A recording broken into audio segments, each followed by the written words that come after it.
अंजलि की जिंदगी ऊपर से शांत पर अंदर से एक गहरा फरेब बन चुकी थी। हर रात जब दुनिया चैन की नींद सोती, अंजलि के बेडरूम की दीवारें उसके उन गुनाहों की गवाह बनती जिन्हें सुनकर समाज कांप जाए। वो बेखौफ थी, निडर थी, अपने प्रेमी को उसी बिस्तर पर बुलाती जहां उसे अपने पति के साथ होना चाहिए था। पर इस अयाशी और धोखे के रास्ते में एक कांटा था, उसकी बीमार और बिस्तर से लगी सांस। दिन रात उस बेबस औरत की तीमारदारी करना अंजलि के लिए किसी नर्क से कम नहीं था। उसकी नफरत धीरे धीरे एक खौफनाक जुनून में बदल गई और फिर उसने उस आखिरी रुकावट को हमेशा के लिए खामोश कर दिया। अपनी सास की जान लेने के बाद अंजलि के चेहरे पर पछतावे की एक लकीर तक नहीं थी। वो वापस अपने प्रेमी की बाहों में ऐसे लौट गई मानो कुछ हुआ ही न हो। उसे लगा कि अब वो आजाद है, पर वो इस बात से अनजान थी कि खौफ का असली खेल तो अभी शुरू होना था। उस रात उस बंद घर की दीवारों के पीछे जो हुआ वो किसी की भी रूह कंपा देने के लिए काफी था। कहानी की शुरुआत में हम अंजलि को देखते हैं। अंजलि दिखने में एक बहुत ही शांत, सुंदर और घरेलू महिला लगती है, जिसे देखकर कोई भी कह दे कि यह एक आदर्श बहू है। लेकिन अंजलि का मन एक सुलगता हुआ ज्वालामुखी था, जिसकी आग धीरे धीरे उसके पूरे घर को ही भस्म करने वाली थी। अंजलि का पति सुरेश काम के सिलसिले में अक्सर शहर से बाहर रहता था, कभी हफ्तों तो कभी महीनों के लिए। पति की इसी मजबूरी और घर के सूनेपन का फायदा उठाकर अंजलि ने अपनी जिंदगी में एक बहुत ही अंधेरा और घिनौना रास्ता चुन लिया था। अंजलि का अपने ही कॉलेज के एक जूनियर दर्पण के साथ पिछले कई महीनों से एक नाजायज और गहरा रिश्ता चल रहा था।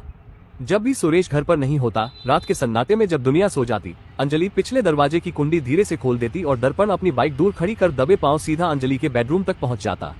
वे दोनों उसी बिस्तर पर अपनी गंदी हसरतें पूरी करते, जहां अंजलि को अपनी शादी की मर्यादा और पति की इज्जत की रक्षा करनी चाहिए थी। अंजलि अक्सर दर्पण को वीडियो कॉल करती और अपनी सास की बीमारी का रोना रोती। वो कहती कि वह इस जेल जैसे घर में घुट रही है, जहां उसे 24 घंटे सिर्फ अपनी बीमार सास की सेवा और गंदगी साफ करनी पड़ती है। वो दर्पण से कहती थी, अगर ये सब खत्म हो जाए तो मैं सिर्फ तुम्हारी होंगी। मगर अंजलि की इस रंगीन और तथाकथित आजाद दुनिया के बीच एक बहुत बड़ी दीवार खड़ी थी, उसकी सास। अंजलि की सास लंबे समय से कैंसर और उम्र से जुड़ी गंभीर बीमारियों के कारण बिस्तर से लग चुकी थी। अंजलि को उस बेबस औरत की देखभाल करना दुनिया का सबसे बड़ा बोझ और सजा लगता था। उसे उस कमरे से आने वाली दवाइयों की कड़वी सड़ांध, पट्टियों की बदबू और अपनी सास की कराहती हुई आवाजों से नफरत थी। उसे लगता था कि उसकी जवानी और उसकी खूबसूरती इन बुजुर्गों की सेवा में सड़कर बर्बाद हो रही है। घर में अंजलि के ससुर बलवंत भी थे। बलवंत की हालत भी कुछ ठीक नहीं थी। उनकी एक आंख की रोशनी जा चुकी थी और उम्र के कारण उन्हें सुनाई भी बहुत कम देता था। अंजलि को लगता था कि ये दोनों बुजुर्ग उसकी आजादी की राह में सबसे बड़े कांटे हैं। एक दिन जब घर की केयरटेकर रीना अचानक अपनी तनख्वाह लेकर छुट्टी पर चली जाती है, तो अंजलि के सब्र का बांध पूरी तरह टूट जाता है। उसे एहसास होता है कि अब उसे खुद अपनी सास की वो गंदगी साफ करनी होगी जिससे उसे घृणा थी। इसी नफरत, घुटन और हवस के मेल ने उसके दिमाग में एक शैतानी योजना को जन्म दिया। अंजलि ने सोचा कि अगर सास रास्ते से हट जाए तो उसे सुरेश से ढेर सारा इंश्योरेंस का पैसा भी मिलेगा और वो दर्पण के साथ शहर छोड़कर हमेशा के लिए भाग जाएगी। अंजलि ने अपने इस खौफनाक इरादे को अंजाम देने के लिए बहुत ही शातिर तरीके से ताना बाना बुनना शुरू किया। उसने सबसे पहले अपने छोटे बेटे को एक झूठा बहाना बनाकर अपने मायके भेज दिया, ताकि घर में कोई भी तीसरी आंख न रहे और वो जो भी करे उसे देखने वाला कोई न हो। उस रात उसने दर्पण को मैसेज किया कि आज रात मैदान पूरी तरह साफ है, तुम आ सकते हो। दर्पण भी हवस का अंधा शिकार था। वो अपनी बाइक लेकर रात के अंधेरे में वहां पहुंच गया। दोनों के बीच के जिस्मानी खेल के बाद जब कमरा पसीने और वासना की गंध से भरा था, अंजलि ने बड़े ही ठंडे और बेदर्दी भरे लहजे में दर्पण के सामने अपना असली प्लान रखा। उसने कहा, देखो दर्पण, ये बुढ़िया बस एक जिंदा लाश है जो न खुद जी पा रही है और न हमें चैन से जीने दे रही है। हर वक्त इसकी सड़ांध मेरे दिमाग में चढ़ती है। क्यों न हम इसे हमेशा के लिए चैन की नींद सुला दें? किसी को शक भी नहीं होगा, सब समझेंगे कि बीमारी से मर गई। दर्पण पहले तो ये सुनकर डर से कांप गया, लेकिन अंजलि के हुस्न और उसके करीब होने के एहसास ने उसके जमीर को पूरी तरह कुचल दिया। उसे भी लगा कि शायद यही एक रास्ता है अपनी सपनों की रानी के साथ रहने का। रात के 2 बज रहे थे। बाहर मूसलाधार बारिश शुरू हो गई थी, मानो आसमान भी आने वाले कत्ल पर आंसू बहा रहा हो। घर के अंदर मौत की खौफनाक साजिश को अंजाम दिया जा रहा था। अंजलि और दर्पण दबे पांव बिल्ली की तरह सास के कमरे में दाखिल हुए। कमरा दवाइयों की गंध से भरा था और वहां एक छोटी सी 0 वॉट की लाइट जल रही थी। अंजलि ने पास पड़ा एक सफेद सूती कपड़ा उठाया और अपनी उस बेबस सास का गला घोटना शुरू कर दिया। वो बूढ़ी औरत पूरी तरह होश में थी, उसकी आंखें फटी की फटी रह गई। वो अपनी बहू की तरफ ऐसी नजरों से देख रही थी जैसे पूछ रही हो कि मैंने तेरा क्या बिगाड़ा है, मैं तो वैसे भी मर रही हूँ। वो रहम की भीख मांगना चाहती थी, पर अंजलि के हाथों की पकड़ और भी मजबूत होती गई।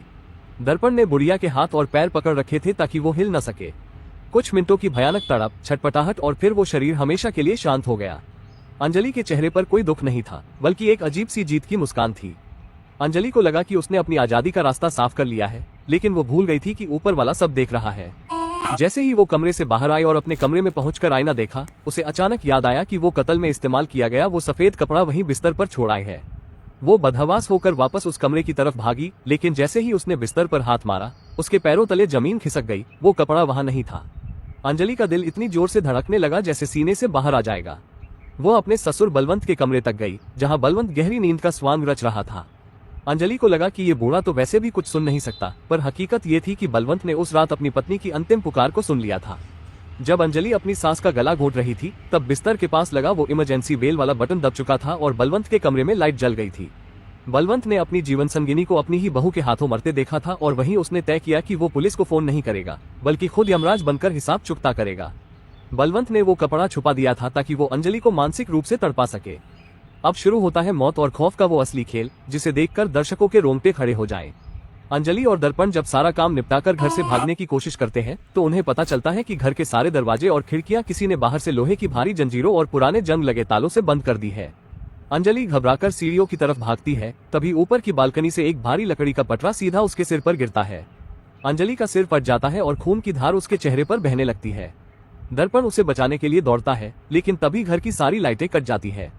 घुप अंधेरे में बलवंत का साया एक भूत की तरह उन पर हमला करता है। बलवंत ने अब एक खूंखार शिकारी का रूप ले लिया था। उसने पूरे घर के फर्श पर मिट्टी का तेल छिड़क रखा था। उसने एक जलती हुई लालटेन अंजलि की तरफ फेंकी, जो उसके हाथ में ही फट गई, जिससे अंजलि का एक हाथ कलाई तक बुरी तरह झुलस गया। अंजलि दर्द से किसी जानवर की तरह कराह रही थी। अंजलि अब भी हार मानने वाली नहीं थी। उसने दर्पण के एक दोस्त को, जो बाहर पहरा दे रहा था, छत के रास्ते अंदर बुलाया।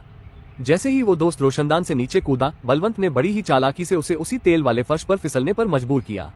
वो दोस्त औंधे मुंह गिरा और बलवंत ने पास पड़ी एक भारी कुल्हाड़ी से एक ही वार में उसका काम तमाम कर दिया। खून के छींटे अंजलि के चेहरे पर गिरे। दर्पण अब पूरी तरह टूट चुका था। तभी अंजलि ने अपना असली रंग दिखाया।